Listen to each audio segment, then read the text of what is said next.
Hello everyone, welcome to Clancy's podcast. Guys, I want to make a huge support and agreement with Tabitha Speaks Politics. She is now my favorite black political commentator on YouTube, even though she covers a lot of American politics. But you can tell that her main interest is the black people in the United States, and also I would say kind of giving guidance to those that have ears to hear what she has to say. I mean, I'm glad that she's got a huge following as well as influence, where when she says something, politicians, they kind of listen, and I like that. Now, there's a video she recently did, and I found myself pondering on this video and looking at our own situation here in South Africa. And once again, she said things that resonates in my head, but I don't know how exactly to express it the way she does. I mean, she's a brilliant, intelligent woman as far as I am concerned. I think the title of her video and the topic of the video she was talking about is skin folk ain't kinfolk type of situation. Just because we are all black people wherever we may be in the world, but she was mostly speaking about black people in the United States, especially with the coming up of midterms as well as the 2028 elections in the United States. And of course, you are going to get black people that will want to be voted as senators, congressmen, etc., and so on. And she is saying, listen, because the United States of America seemingly has its doors wide open for immigrants, once they turn into American citizens, I suppose they do have the privilege or the right to run for office, whether to run for mayor or congressman, even the president of the United States. And she was talking about how in these coming elections from midterms all the way to 2028, what black Americans ought to think about is important issues that affects them, like black Americans, foundational black Americans, and other groups as well that identify differently, even though they are black in the United States. That are the questions that they ought to be asking. One of the questions that really caught my mind was about the reparations. If a black representative or a black candidate who wants to be a public representative, one of the questions that black Americans ought to ask about is, what are their thoughts on reparations? This video is for black Americans. Everybody else can stay, but I just want you to know that I'm specifically speaking to black Americans. Black Americans, I've been thinking about this for a while, and watching Amanda Seales slay all of those black conservatives and specifically slay Mr. Angola, I figured that it just pretty much confirmed for me that what I've been thinking about, yeah, I need to let you all know what I've been thinking about. Black Americans, you know that old saying, all skin folk ain't kinfolk. Well, black people who are born outside of America have more than proven that all skin folk ain't kinfolk. A lot of them are loud with their disrespect and their denigration of black Americans. They've been vile towards black Americans out there on social media.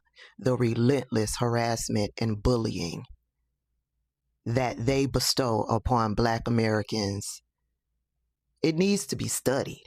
Black Americans, I want you to think about this as we are heading into the 2026 midterms and the 2028 presidential election.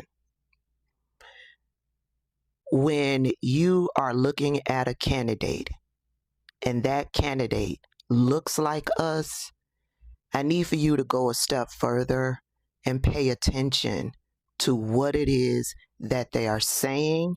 I need for you to go a step further, to research that candidate, to find out what they stand for. And one of the questions that you need to ask these candidates that look like us, you need to ask them what are their thoughts and feelings on reparations for foundational Black Americans. That one question will give you an answer on whether or not you should be voting for that candidate. You cannot rely on them having the same skin tone as us. Okay, Black Americans? I mean, she made an example of a congressman, I think is Angola. The name of, I think his surname is Mr. Angola. Here's an example. For years, I've been watching Byron Donalds, and I knew he wasn't a Black American. Who basically, from the sound of things, he is against reparations. And the point that Tabitha was making was that, of course, not every Black person, especially immigrant that comes to the United States, understand the entire slave trade and the enslaved Black Americans and why they are calling for reparations, which I 100% support, by the way. And I do think reparations ought to be paid to Black Americans, even as far as African countries, some of whom sold Black people to slave traders to pay reparations to Black Americans. That is my opinion, because you cannot do evil and think there will not be consequences for that.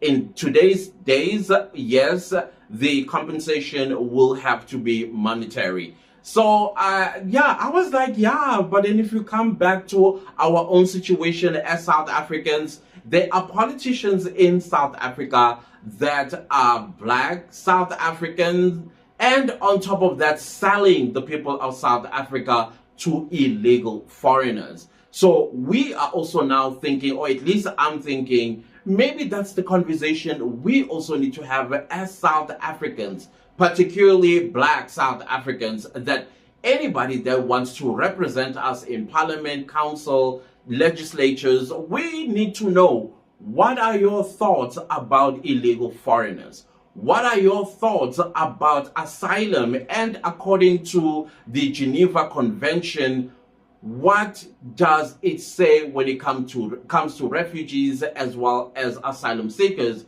Because as far as I understand, the code says if you are persecuted or discriminated or your life is in danger because of one issue or another, like sexual orientation, for example, and you are risking living there, losing your life, and therefore the Geneva Convention speaks about the first safe country you should flee to. So people as far as Bangladesh in Asia and Pakistan in Asia, they come to South Africa and they claim to be asylum seekers. How is South Africa a safe, or their first safe country? Because their first safe country would be India. That's their first safe country to flee to, is India. And if they want to leave India, India can, according to the Geneva Convention, deny them to leave India because of their status as refugees or asylum seekers there. But no, they fly for hours and hours and hours to get to South Africa. And when they become illegal in South Africa, because they always come with visitor's visa, and they overstay that visitor's visa, and then from there they become illegally in South Africa, and then they'll run to Home Affairs and say, oh, we are asylum seekers. And most of these people are men, young men, who are supposed to be staying behind in their own countries and fighting the system that is oppressing them, or whatever the case is that made them to run to South Africa. And then if you come to African continent, you have Nigerians coming from West Africa, a whole 9-hour flight to South Africa. And others are coming as far as Somalia and Ethiopia. about 4 to 5 hour flights to get to South Africa. And their first safe country is Kenya. Both Somalia and Ethiopia, it is Kenya, their first safe country. But no, they will fly all the way from these two countries in the east of Africa and others from West Africa to South Africa on a visitor's visa. And they overstay that visa, and then they run to Home Affairs, and then they say, we are seeking asylum. And because South Africa, unfortunately, particularly the Department of Home Affairs, is so corrupt that they just fork out money and then they get these papers. And those papers are still illegal because they are obtained illegally in a corrupt way. But they'll be legitimized because they will still have to bribe the police and bribe other officials. And hence today we are having a situation like the ones that we are having, where South African, particularly black South Africans, are being slaughtered on a daily basis by some of our, how the say goes again, Tabitha, all skin folk ain't kinfolk.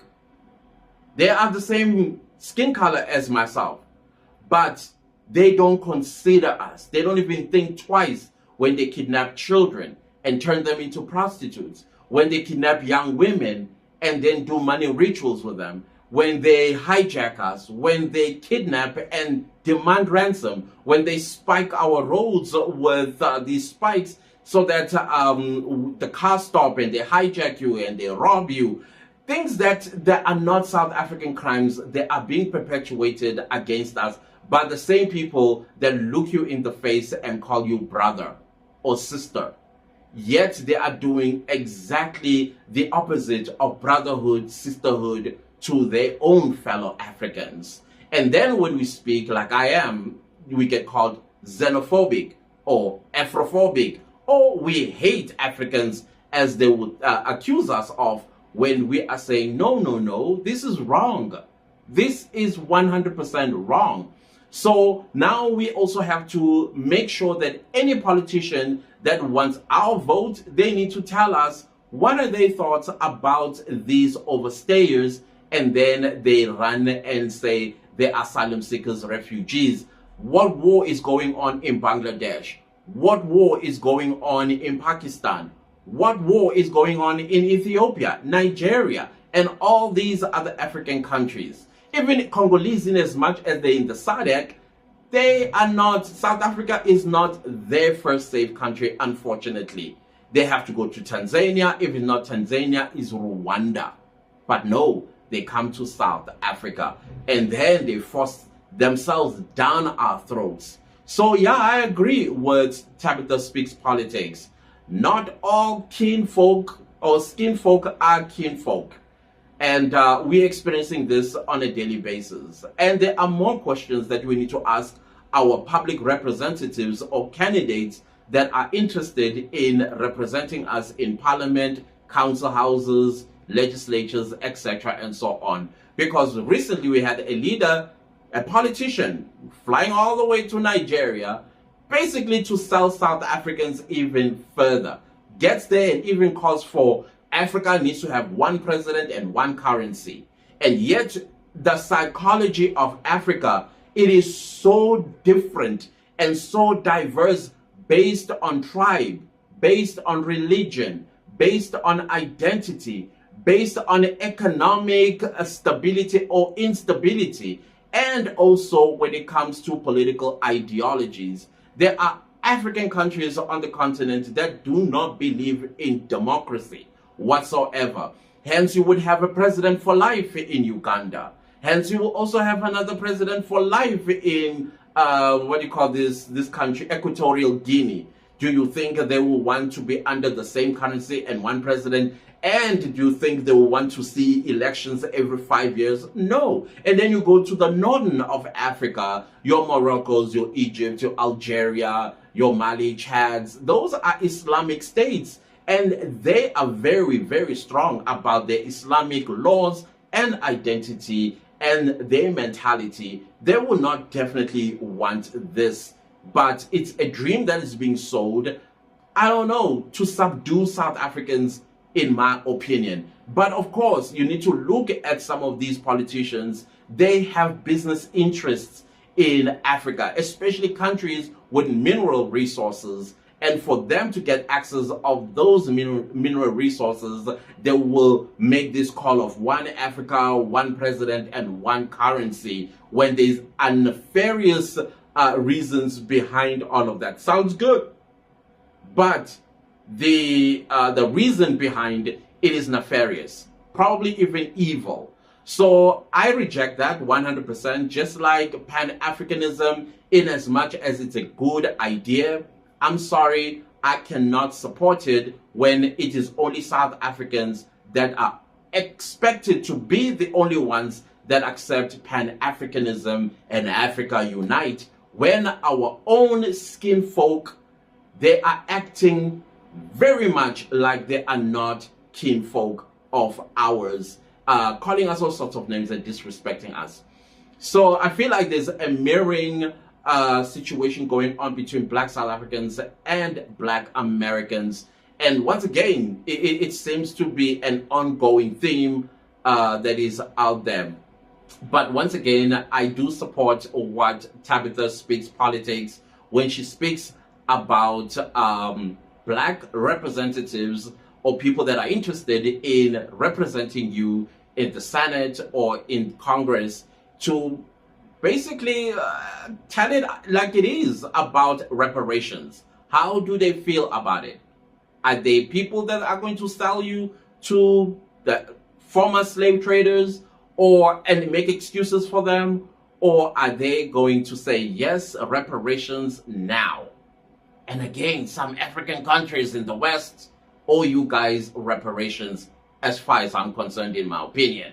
But other than that, I will leave this video right here. And please, whatever you do, do me a big favor, because guys, when it comes to the liking, we are slacking on this channel for the algorithm to push my videos to more people. So I would highly appreciate it if you help me with liking videos that I post on the channel. That's the least you can do for me. Other than that, guys, let me see you in my next video. Goodbye.